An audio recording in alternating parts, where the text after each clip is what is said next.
যাক ভদ্রলোক আমার জন্য একটু দাঁড়াইছে। ওরে আল্লাহ, দেখছেন এইখানে কি অবস্থা করে রেখে দিছে। চাচা যাওয়া যাবে ওদিক দিয়া? কি একটা অবস্থা দেখছেন, এখানে যাওয়া যাবে কিনা আল্লাহ জানে। এই এই দিক দিয়ে আপনি যাইবেন কেমনে? এখান তো আপনি যাওয়া তো আপনি যাইতে পারবেন না তো, আবার ঘুরে যাইতে হইব। রিস্ক নিয়ে যাওয়ার দরকার নাই, আমি অন্য দিক দিয়ে চলে যাব। দেখি কোন দিক দিয়ে আসলাম আল্লাহ জানে, রাস্তার কোনো কিছু খুঁজে হইতেছি না।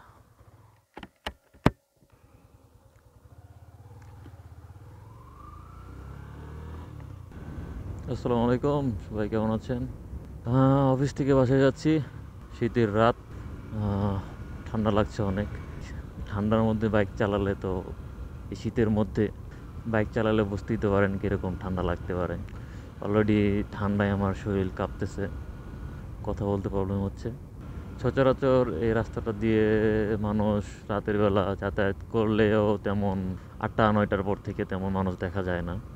আর গাড়িও তেমন এখান দিয়ে চলাচল করে না বটে, ধরা যায় মাঝে মধ্যে দেখা যায়।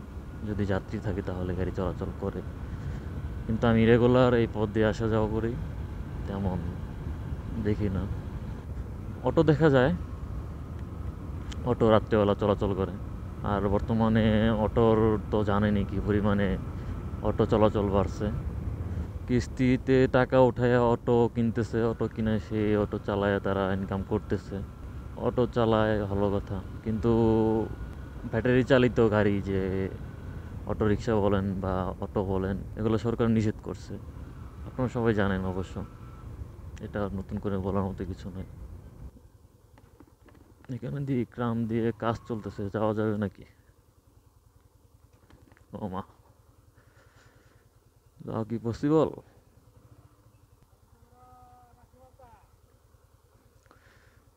এইখানে কি অবস্থা করে রেখে দিছে। চাচা যাওয়া যাবে ওদিক দিয়া? কি একটা অবস্থা দেখছেন, এখানে যাওয়া যাবে কিনা আল্লাহ জানে। এই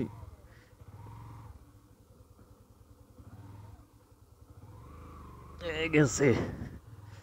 যাক ভদ্রলোক আমার জন্য একটু দাঁড়াইছে। ওরে আল্লাহ, অন্য দিক দিয়ে যাওয়ার পথ আছে? ওই দিক দিয়ে ঘুরে যাইতে হইব। হিজলা দিয়ে কোন দিক দিয়ে যাওয়া যাবো? না কাটি বাজার দিয়ে ঘুরে যাবো কোনটা? হ্যাঁ হ্যাঁ হ্যাঁ, হুম হুম, বাম পাশে আর কি, যাইতে সময় বাম পাশে। ও আচ্ছা, এই দিক দিয়ে আপনি যাইবেন কেমনে? এখান তো আপনি যাওয়া তো আপনি যাইতে পারবেন না তো, আবার ঘুরে যাইতে হইব।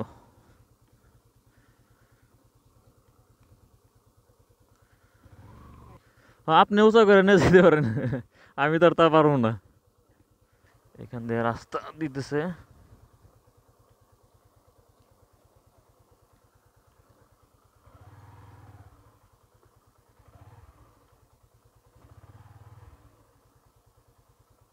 রিস্ক নিয়ে যাওয়ার দরকার নাই, আমি অন্য দিক দিয়ে চলে যাব। দেখি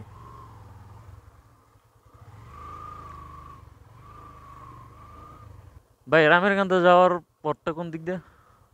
এদিক দিয়ে যাওয়া যাবে? ও, রাস্তা বের হয়েছে, ও আচ্ছা আচ্ছা। আচ্ছা,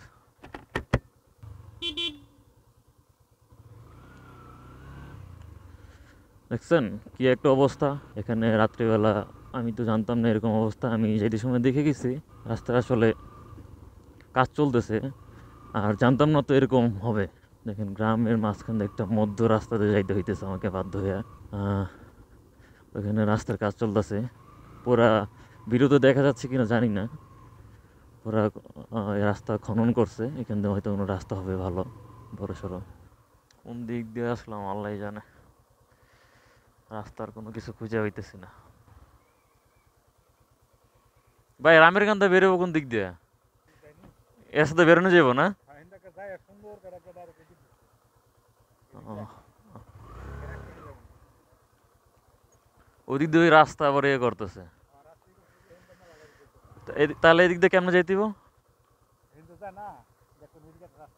ডান দিক দিয়ে না?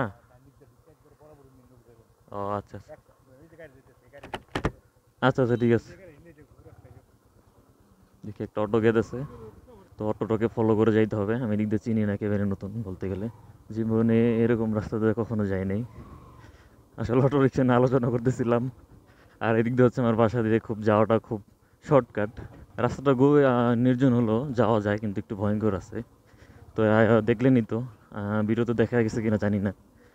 তো রাস্তার কাজ চলতেছে, যার জন্য ওদিকে যাইতে পারলাম না, ঘুরে যাইতে হলো। গ্লাসে কুয়াশা জমতেছে, কিছুই দেখা যাইতেছে না। গ্লাসটা খুলে আনি, কি একটা অবস্থা আল্লাহ। দেখেন রাস্তার অবস্থা দেখতেছেন কিনা জানি না, মানে আমার, আর এখান দিয়ে আমি যাবো, কোনো লোক তো জানেও না যে আসলে বেরোনোর রাস্তা কোন দিক দিয়ে। রামের কান্দা যায় না এটাতে? আচ্ছা আচ্ছা আচ্ছা ঠিক আছে। যাক, ভদ্রলোকটা বললো এখানে নাকি রামের কান্দা যাওয়া যায়।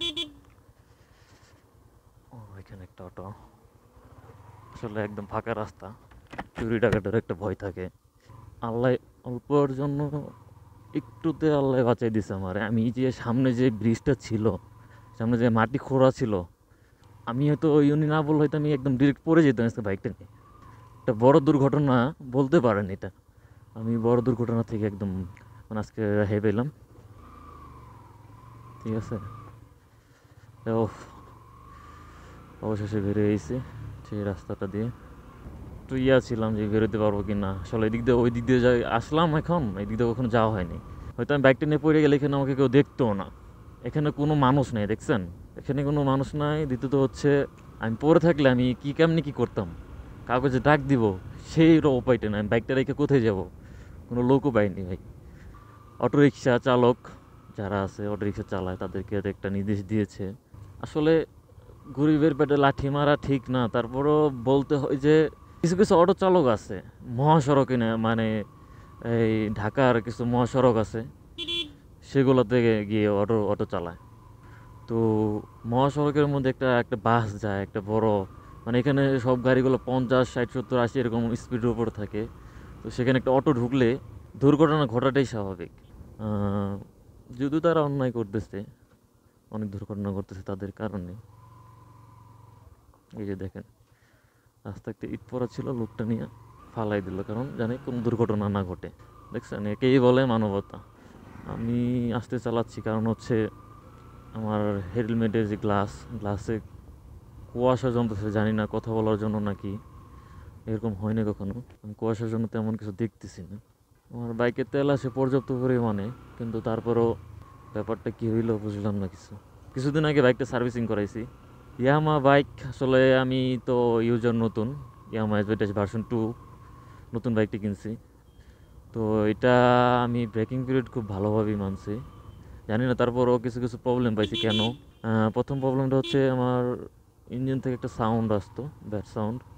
2000 কিলোর পরে আমি 70-80-এর উপরে চালাইছি, কিন্তু 70-80-র মতো চালাইছি, কিন্তু ব্রেকিং পিরিয়ড মানার পর, ব্রেকিং পিরিয়ড আগে কিন্তু আমি 50-এর উপর উঠাই না একদম। কিন্তু তারপরে প্রবলেমটা হলো কেন? আর দ্বিতীয়ত হচ্ছে ইঞ্জিন মাঝে মধ্যে ধাক্কা মারে, মানে চালু অবস্থায়, মানে ইঞ্জিন লাগে মনে হচ্ছে যে, মানে তেল না থাকলে যেরকম একটা বাড়ি খেয়ে অফ হয়ে যায় না ইঞ্জিনটা, ওরকম অফ হওয়া অবস্থায় কিন্তু অফ হয়েও হয় না এরকম। আচ্ছা, যাই বলতেছিলাম, এই যে দেখেন গভীর নির্জন একটি রাস্তা, তো এখানে বেশিরভাগ রাত্রিবেলা মানুষ যাতায়াত খুব কমই করে, এখানে চুরি ডাকাতি হওয়ার সম্ভাবনা থাকে। তো এত রিস্ক নিয়ে আমি এই শর্টকাট রাস্তা দিয়ে যাই। তো আমি আমার বাসার কাছাকাছি চলে আসছি।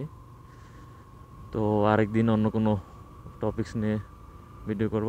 সবাই ভালো থাকবেন।